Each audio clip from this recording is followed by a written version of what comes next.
اس مختصر وقت میں کیا آپ کے سامنے عرض کروں، لیکن بزرگوں سے جو دو تین باتیں سنی ہوئی ہیں اور اللہ تعالیٰ نے دل میں بٹھا دی ہیں، اللہ تعالیٰ ان پر عمل کی بھی توفیق عطا فرما دے، وہ عرض کرتا ہوں، کیونکہ دین کی بات وہ کسی لمبی چوڑی تقریر کی محتاج نہیں ہوتی۔ اگر کہنے والے کے دل میں اخلاص ہو اور سننے والے کے دلوں میں بھی اخلاص ہو تو چھوٹی سی بات اثر کر جاتی ہے، اور اگر خدا نہ کرے ان میں سے کسی چیز کا فقدان ہو تو لمبی چوڑی تقریریں بھی بیکار ہیں، ان کا بھی کوئی فائدہ حاصل نہیں ہوتا۔ مجھے یاد آتا ہے کہ ایک مرتبہ ایک صحابی نے نبی کریم سرور عالم صلی اللہ علیہ وسلم سے یہ درخواست کی کہ یا رسول اللہ مجھے کوئی نصیحت فرمائیے اور مختصر فرمائیے، یعنی نصیحت مانگ بھی رہے ہیں اور ساتھ میں یہ شرط بھی لگا رہے ہیں کہ نصیحت مختصر ہو۔ اب اگر کوئی میرے جیسا ہوتا تو جواب میں یہ کہتا کہ خدا کے بندے تم میرے اوپر پہلے ہی سے شرطیں قاعدے لگا رہے ہو کہ مختصر بات کروں اور نصیحت بھی مانگ رہے ہو، اگر نصیحت مانگنی ہے تو مجھ پہ چھوڑ دو، میں جو نصیحت کرنا چاہوں وہ کر دوں۔ لیکن رسول کریم صلی اللہ علیہ وسلم رحمت للعالمین صلی اللہ علیہ وسلم آپ نے اس پر کوئی برا نہیں منایا کہ وہ یہ بھی کہہ رہا ہے کہ نصیحت کرو اور یہ بھی کہہ رہا ہے کہ مختصر کرو۔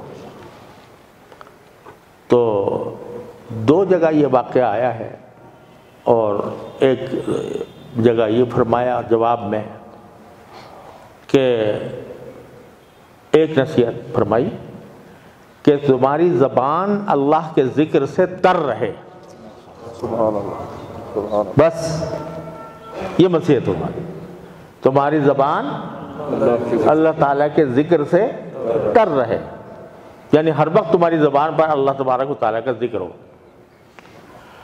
اور دوسری ایک واقعے میں روایت میں یہ ہے کہ آپ نے فرمایا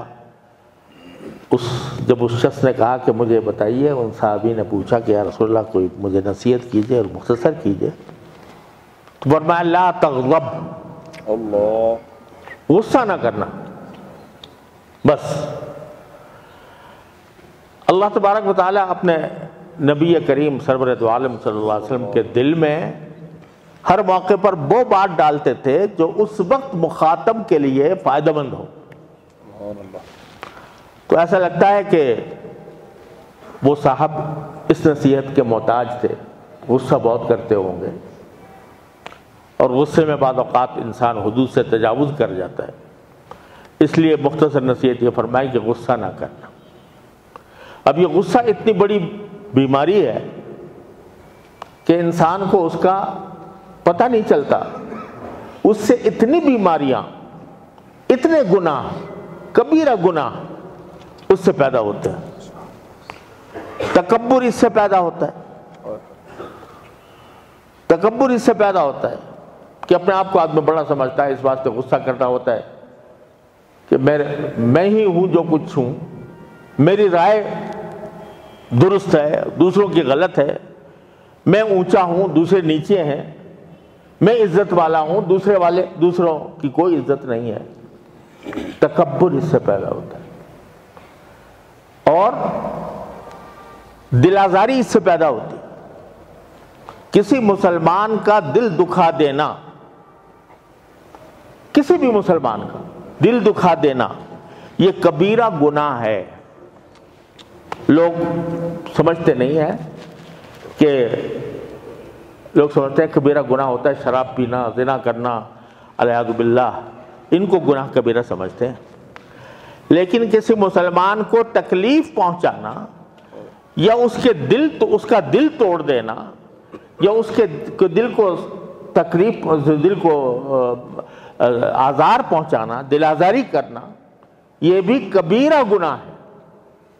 اور رسول کریم سرور عالم صلی اللہ علیہ وسلم نے ارشاد فرمایا کہ مسلمان وہ ہے جس کی زبان اور اس کے ہاتھ سے دوسرے محفوظ ہوں۔ اگر تمہاری زبان سے محفوظ نہیں ہیں لوگ، جو تمہارے جی میں آتا ہے کہہ گزرتے ہو، تو تم پھر مسلمان نہیں ہو صحیح معنی میں۔ اس لیے فرمایا رسول کریم صلی اللہ علیہ وسلم نے کہ مسلم جو ہے وہ سلامتی سے نکلا ہے، سلامتی۔ تو مسلم تو پیغام ہی سلامتی کا دیتا ہے، اپنا ہو پرایا ہو، اپنا عزیز ہو رشتہ دار ہو غیر ہو کوئی ہو، اس کے لیے سلامتی کا پیغام۔ آپ دیکھیے سب سے پہلے ملتے وقت جب دو مسلمان ملتے ہیں تو کیا فرمایا گیا؟ کیا کہو؟ السلام علیکم ورحمۃ اللہ وبرکاتہ۔ تو ملتے ہی مسلمان کا جو پہلا پیغام ہوتا ہے وہ سلامتی کا ہوتا ہے کہ دوسرے اللہ تعالیٰ تمہارے اوپر سلامتی نازل کرے۔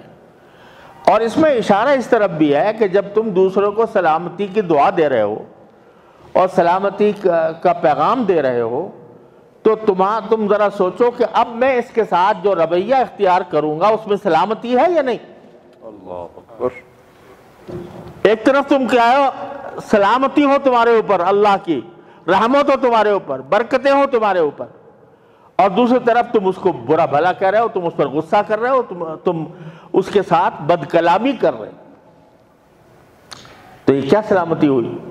وہ مسلمان کی بات نہیں ہے۔ مسلمان کا شیوہ یہ نہیں، مسلمان کا شیوہ یہ ہے کہ وہ دوسرے کے لیے سلامتی کا سبب بنے، پیغام یہی دے۔ تو فرمایا ایک جملہ، لا تغضب، اگر انسان غصہ چھوڑ دے، غصہ چھوڑ دے، یعنی آدمی جب اس کو اشتعال ہو رہا ہو کسی بات کے اوپر اور اندر سے دل کھول رہا ہو کہ میں اس کا منہ نوچ ڈالوں، میں اس کو برا بھلا کہہ دوں، میں اس کو گالیاں دوں، اس وقت میں انسان اگر اپنے آپ پر قابو کر لے تو یہ سب سے بڑا بہادر ہے۔ رسول کریم صلی اللہ علیہ وسلم نے ارشاد فرمایا کہ بہادر وہ نہیں ہے جو دوسرے کو لڑائی میں پچھاڑ دے، بہادر وہ ہے کہ جب اس کو غصہ آئے تو غصے کی حالت میں وہ اپنے آپ کو قابو میں رکھے اور غصے کی کیفیت جو ہے وہ اس کو غلط بات کہنے پر مجبور نہ کرے۔ وہ ہے شہیدی، وہ ہے بہادر جو اپنے نفس کے اوپر قابو پائے۔ تو اتنی چھوٹی سی نصیحت فرمائی، لا تغضب، وہ غصہ نہ کرنا، تو اس کے نتیجے میں پتہ نہیں کتنی برائی اگر وہ اس پر عمل کرے، ہم کریں عمل کہ غصہ نہ ہو۔ ارے ساری بہادری اپنے ماتحتوں پر جتاتے ہو، اپنی بیوی پر جب جتاتے ہو، اپنے اولاد پر جتاتے ہو، ساری بہادری کہ جو تمہارے سامنے کھڑے ہو کر تمہارا جواب بھی نہیں دے سکتے۔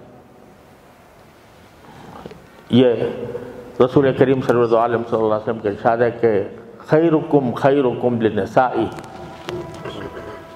وانا خیرکم لنسائی، او کما قال صلی اللہ علیہ وسلم۔ تم میں سب سے بہتر وہ ہے انسان، سب سے بڑا بہتر انسان وہ ہے جو اپنی بیوی کے ساتھ اچھا سلوک کرنے والا، اور میں تم میں سب سے زیادہ اپنی بیویوں کے ساتھ بہتر سلوک کرنے والا ہوں۔ اب یہ سارا غصہ جو ہے آج کل مرد یہ سمجھتا ہے کہ میں چونکہ ہیڈ آف دی فیملی ہوں، میں اس خاندان کا سربراہ ہوں اور بیوی میری ماتحت ہے، تو سارا غصہ اس پر اترتا ہے۔ اس کے نتیجے میں اللہ تبارک و تعالیٰ کی ناراضگی ہوتی ہے کہ جو آدمی غصہ زیادہ کرے اتنا حق کرے۔ تو میرے بھائیوں، یہ ایک مختصر نصیحت ہے جو نبی کریم سرور دو عالم صلی اللہ علیہ وسلم نے ارشاد فرمائی. اگر ہم اس پر عمل کر لیں تو الکاظمین الغیظ والعافین عن الناس، غصے کو پی جانے والے اور لوگوں سے درگزر کرنے والے. اپنا حق چھوڑ دو، چاہے اپنا حق چھوڑنا پڑے. ارے یہ چند دن کی دنیا ہے، کتنے دن کی دنیا ہے. اگر اس میں اپنا حق چھوڑ دیا اور کسی کو معاف کر دیا، اس معافی کے نتیجے میں اللہ تبارک و تعالیٰ نے جو نعمتیں جنت کی رکھی ہوئی ہیں وہ یہاں آپ اس کا تصور بھی نہیں کر سکتے. تو اللہ تعالیٰ ہمیں آپ کو اس کی توفیق عطا فرمائے کہ غصہ نہ کریں اور جس سے بھی بات ہو حسن خلق کے ساتھ ہو. ایک حدیث میں رسول کریم سرور دو عالم صلی اللہ علیہ وسلم کا یہ ارشاد مروی ہے جو ہمیشہ یاد رکھنا چاہیے کہ اگر میں کسی دکھی انسان کو کہ دکھ کو دور کر دوں، کسی بھی طرح اس کے دکھ کو دور کر دوں، تو میری اس مسجد یعنی مسجد نبوی میں مجھے 1 مہینہ اعتکاف کرنے سے زیادہ افضل ہے. اللہ اکبر. تصور کرو، اعتکاف کس کا؟ نبی نبوی کا. کس کی طرف سے؟ رحمت للعالمین صلی اللہ علیہ وسلم کی طرف سے. اور فرماتے ہیں کہ 1 مہینہ میں اس مسجد نبوی میں اعتکاف کروں، اس سے زیادہ میں افضل اور بہتر سمجھتا ہوں کہ کسی دکھی انسان کا دکھ دور کر دوں. یہ ہے اسلام، یہ ہے السلام علیکم ورحمۃ اللہ وبرکاتہ. کہ بجائے اس کے کہ دوسرے کا دل دکھائیں، دل آزاری کریں، غصہ کریں، اس کے بجائے اس کا دکھ دور کرو. تو ایک مختصر نصیحت تو یہ تھی جو رسول کریم صلی اللہ علیہ وسلم نے فرمائی. اور دوسری روایت میں جو آتا ہے کسی دوسرے صاحب کا واقعہ ہوگا، انہوں نے پوچھا کہ مختصر نصیحت فرمائیے، تو فرمایا کہ تمہاری زبان اللہ کے ذکر سے تر رہے. کیا مانا؟ کہ اپنے زبان پر ہر وقت کوشش کرو کہ اللہ تعالیٰ کا کوئی ذکر ہو. ذکر کیا؟ ذکر کی بہت سی صورتیں ہیں. سبحان اللہ، الحمدللہ، لا الہ الا اللہ، اللہ اکبر. کوئی بھی ان میں سے ذکر ہو، درود شریف ہو، وہ بھی اللہ کے ذکر ہے. تو اس سے تمہاری زبان تر رہے. یہ ہر وقت جو ہماری زبان چلتی رہتی ہے مختلف کاموں کے اندر، اگر چلتے پھرتے اٹھتے بیٹھتے ہمارے زبان کے اوپر اللہ کا ذکر ہو، سبحان اللہ ہو، الحمدللہ ہو، لا الہ الا اللہ ہو، اللہ اکبر ہو، درود شریف ہو، تو یہ زبان کا جو ذکر ہے نا، یہ بھی سمجھ لو. بعض لوگ یہ سمجھتے ہیں کہ یہ آدمی جو ہے یہ ذکر تو وہ ہے جو دل سے ہو. بے شک دل سے ہونا بڑی بات ہے، لیکن دل سے ہونے کی سیڑھی یہی زبان ہے. جن لوگوں کو زبان سے ذکر کرنے کی توفیق نہیں ہوتی، ان کو دل سے بھی ذکر کرنے کی توفیق نہیں ہوتی. یہ ذکر چاہے زبان سے ہو، صرف زبان سے ہو، چاہے تمہارا دل کہیں اور جا رہا ہو، دماغ کہیں اور ہو، لیکن یاد رکھو کبھی یہ فائدے سے خالی نہیں ہوتا. یہ میں اپنی طرف سے نہیں کہہ رہا. قطب الارشاد، ہمارے سلسلے کے قطب الارشاد حضرت مولانا رشید احمد صاحب گنگوہی رحمۃ اللہ علیہ فرماتے ہیں کہ اللہ کا ذکر خواہ کتنی ہی بے دلی سے کیوں نہ ہو، اللہ کا ذکر چاہے کتنی ہی بے دلی سے کیوں نہ ہو، کبھی فائدے سے خالی نہیں ہوتا. جس شخص کو زبان سے ذکر کرنے کی عادت ہے، چلتے پھرتے اٹھتے بیٹھتے اس کے زبان کے اوپر اللہ کا ذکر ہے، تو وہ یقیناً رفتہ رفتہ اس کے دل کو اللہ تعالیٰ کی طرف مائل کرے گا. اور بھائی ایک بات اور عرض کر کے جو میں نے اپنے بزرگوں سے سنی ہے کہ ایک ہوتا ہے زبان کا ذکر، اس کی تو کوشش کرتے ہی رہنا چاہیے کہ آدمی چلتے پھرتے ہو، کچھ معمول بنا کر روزانہ صبح کو فجر کی نماز پڑھنے کے بعد چند باتیں عرض کرتا ہوں کہ تھوڑا سا سب سے پہلے قرآن کریم کی تلاوت، اس کے بغیر کوئی دن خالی نہیں ہونا چاہیے۔ سب سے پہلے قرآن کریم کی تلاوت، ایک پارہ ہو، آدھا پارہ ہو، میں کہتا ہوں پاؤ پارہ ہی ہو، لیکن کچھ نہ کچھ تلاوت ہو، اس کے بغیر آدمی باہر نہ نکلے، کوئی کام نہ کرے جب تک تلاوت نہ کر لے۔ پھر رسول کریم صلی اللہ علیہ وسلم نے بہت سی دعائیں سکھائی ہیں جن کو ادعیہ معصورہ کہا جاتا ہے، وہ دعائیں مناجات مقبول میں جمع کی ہوئی ہیں، اور بھی الحزب الاعظم ہے اور بہت سی کتابیں ہیں جن میں وہ دعائیں مذکور ہیں رسول کریم صلی اللہ علیہ وسلم کی۔ ایک ایک دعا ایسی ہے کہ اگر ایک مرتبہ کی دعا قبول ہو جائے تو انسان کا بیڑا پار ہو جائے، اس کا معمول ہو جائے۔ مناجات مقبول کی ایک منزل 5 منٹ لگتے ہیں، 5-7 منٹ پڑھنے میں، اور پھر کچھ تسبیحات، سبحان اللہ بحمدہ، سبحان اللہ العظیم 100 مرتبہ، سبحان اللہ والحمدللہ ولا الہ الا اللہ واللہ اکبر، ولا حول ولا قوت الا باللہ، ولا حول ولا قوت الا باللہ، تیسرا کلمہ 100 مرتبہ، استغفار استغفر اللہ العلی العظیم الذی لا الہ الا ہو، یہ 100 مرتبہ، اور درود شریف 100 مرتبہ۔ اس سارے کام میں اگر دیکھا جائے تو 25 منٹ زیادہ زیادہ آدھا گھنٹہ لگتا ہے۔ ہر مسلمان اس کو پلے باندھ لے کہ وہ اس وقت تک گھر سے نہیں نکلے گا کسی کام کے لیے جب تک کہ وہ یہ آدھے گھنٹے کا کام نہ کر لے۔ تلاوت، مناجات، اذکار، یہ 4 اذکار میں نے بتائے، پھر چلتے پھرتے اٹھتے بیٹھتے کہنے کی بھی عادت رہے تو اللہ تبارک و تعالی انشاءاللہ ذکر کرنے والوں میں سے شامل فرمائیں گے، والذاکرین اللہ کثیرا والذاکرات۔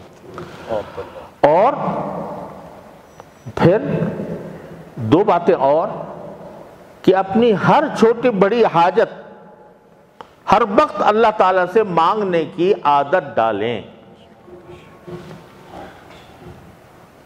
کہ میں ابھی گھر سے نکل رہا ہوں، یا اللہ جس کام کے لیے جا رہا ہوں اس کو میرے لیے آسان کر دیجیے، گھر میں داخل ہو رہا ہوں، یا اللہ گھر والوں کو اچھی حالت میں پاؤں، ان کو خیر عافیت سے دیکھوں، سواری پر جانا ہے، سواری یا اللہ آسانی سے عطا فرما دیجیے، سوار ہو گئے تو یا اللہ آسانی سے منزل تک پہنچا دیجیے۔ ہر حاجت چھوٹی بڑی اللہ سے، ہاں تک کہ حدیث میں رسول کریم صلی اللہ علیہ وسلم نے ارشاد فرمایا کہ اگر تمہارے جوتے کا تسمہ بھی ٹوٹ جائے تو اللہ سے مانگو۔ اب اگر جوتے کا تسمہ ٹوٹ جائے تو بھئی آدمی سوچے گا بھئی کسی موچی کے پاس جائیں، اس سے جا کے ٹھیک کرائیں، نہیں، فرمایا کہ پہلے اللہ میاں سے مانگو، یا اللہ میرے جوتے کا تسمہ ٹوٹ گیا، اس کو ٹھیک کر دیجیے۔ کیوں؟ اصل بات تو یہ کہ کرنے والا وہی ہے۔ اگر فرض کرو کہ آپ نکلے جوتے کا تسمہ ٹھیک کرانے کے لیے، موچی نہیں ملتا جو ٹھیک کرے، ملتا ہے تو اتنے پیسے مانگتا ہے کہ آپ کو دینے کی قدرت نہیں ہے، 1000 رکاوٹیں پیدا ہو سکتی، لہذا پہلے اللہ سے مانگو، پھر موچی کو تلاش کرو۔ بیمار ہو گیا ہو تو پہلے اللہ سے مانگو، پھر ڈاکٹر کے پاس جاؤ۔ تو ہر حاجت اللہ تعالیٰ سے مانگنے کی عادت، اور اللہ کی ہر نعمت پر شکر ادا کرنے کی عادت۔ یا اللہ آپ کا شکر ہے کہ آپ نے مجھے اچھا کر دیا، یا اللہ آپ کا شکر ہے آپ نے مجھے کھانے کو دیا، اللہ آپ کا شکر ہے کہ آپ نے مجھے پینے کو دیا۔ ہر چیز پر شکر۔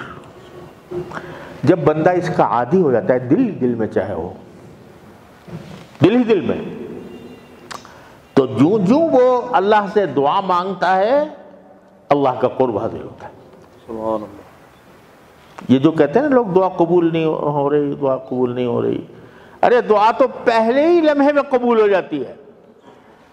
کیوں؟ اس لیے کہ دعا خود عبادت ہے، اور دعا کرنے کا اجر اسی وقت ہمارے نامہ اعمال میں لکھ دیا جاتا ہے۔ اب جو مانگ رہے ہو جو چیز، وہ اللہ تعالیٰ کی حکمت ہے کہ وہ اگر آپ کے لیے بہتری ہوگی دیں گے، بہتری نہیں ہوگی تو نہیں دیں گے، اس سے اچھی چیز دے دیں گے۔ تو دعا کی عادت اور شکر اللہ تعالیٰ کا۔ تو یہ چند باتیں ہیں جو اس وقت متفرق طور سے ذہن میں آ گئی۔ اللہ تبارک و تعالی ہمیں آپ کو اس پر عمل کرنے کی توفیق عطا فرمائے۔ خلاصہ پھر عرض کر دیتا ہوں، ایک تو یہ کہ دوسرے مسلمان کو راحت پہنچاؤ، تکلیف نہ پہنچاؤ۔ سبحان اللہ، جزاکم اللہ۔ لا تغضب، کسی کو بھی تکلیف نہ پہنچے، تمہاری زبان سے، تمہارے ہاتھ سے، تمہارے عمل سے تکلیف نہ پہنچے، اور غصہ نہ کرو، اور اللہ تبارک و تعالیٰ کا ذکر کثرت سے، اور اس کا دن کا آغاز اللہ کے ذکر سے ہونا چاہیے، جس میں تلاوت قرآن سب سے مقدم۔ ایک ایک حرف پر اللہ تعالیٰ 10 نیکیاں لکھتے ہیں۔ جو بندہ تلاوت کرنے کا عادی ہوتا ہے تو کہ روزانہ تلاوت ضرور کرے گا، تو اللہ تبارک و تعالیٰ اس کو ناکام کریں گے، آگ میں جلائیں گے۔ جو اللہ کے کلام کو پڑھنے کا عادی ہے اس کو اللہ تعالیٰ آگ میں جلائیں گے، اس کو ناکام کریں گے۔ تو تلاوت، دعائیں، ذکر اور استغفار اور درود شریف، اور اللہ تعالیٰ کی ہر حاجت اللہ سے مانگنا، ہر نعمت پر اللہ کا شکر ادا کرنا۔ یا اللہ اپنے رحمت سے ہم سب کو اس کی توفیق عطا فرما اور اپنا قرب خاص عطا فرما۔ بآخر دعوانا الحمدللہ رب، دعا کر لیں۔ اللہم صلی علی سیدنا مولانا محمد وعلی آل سیدنا محمد کما صلیت علی ابراہیم وعلی آل ابراہیم انک حمید مجید۔ ربنا ظلمنا انفسنا وان لم تغفر لنا وترحمنا لنكونن من الخاسرین۔ ربنا آتنا فی الدنیا حسنۃ وفی الآخرۃ حسنۃ وقنا عذاب النار۔ یا اللہ، یا رحمان، یا رحیم، یا کریم، اپنے فضل و کرم سے رحمت سے ہمارے تمام گناہوں کو معاف فرما۔ یا اللہ، ہمارے تمام چھوٹے بڑے اگلے پچھلے ہر طرح کے گناہوں کو معاف فرما دے۔ یا اللہ، ہمارے اعمال و اخلاق کی اصلاح فرما۔ یا اللہ، ہمیں اپنے نبی کریم صلی اللہ علیہ وسلم کی سنت پر عمل کی توفیق عطا فرما۔ یا اللہ، اپنے فضل و کرم سے ہم سے ہر وبا اور بلا کو دور فرما دے۔ یا اللہ، ہماری شامت اعمال کو دور فرما دے۔ مسلمان جہاں جہاں بھی اے اللہ ظلم و ستم کا شکار ہیں، مصیبتوں کا شکار ہیں، اے اللہ اپنے رحمت سے ان کو نجات عطا فرما دے۔ یا اللہ، ان کو نجات عطا فرما دے۔ یا اللہ، تمام حاضرین کو ان کے تمام جائز مقاصد میں کامیابی عطا فرما۔ یا اللہ، ہم میں ہمارے متعلقین میں جو بیمار ہیں انہیں شفاء کامل و عاجل عطا فرما۔ جو تنگ دست ہیں ان کے تنگ دستی کو دور فرما۔ جو بے روزگار ہیں اللہ ان کو حلال واسع روزگار عطا فرما۔ یا اللہ، جو اور کسی طرح پریشان ہیں اپنی رحمت سے ان کی پریشانی کو دور فرما دے۔ وصلی اللہ تعالی علی خیر خلقہ سیدنا مولانا محمد وعلی آلہ واصحابہ اجمعین، آمین برحمتک یا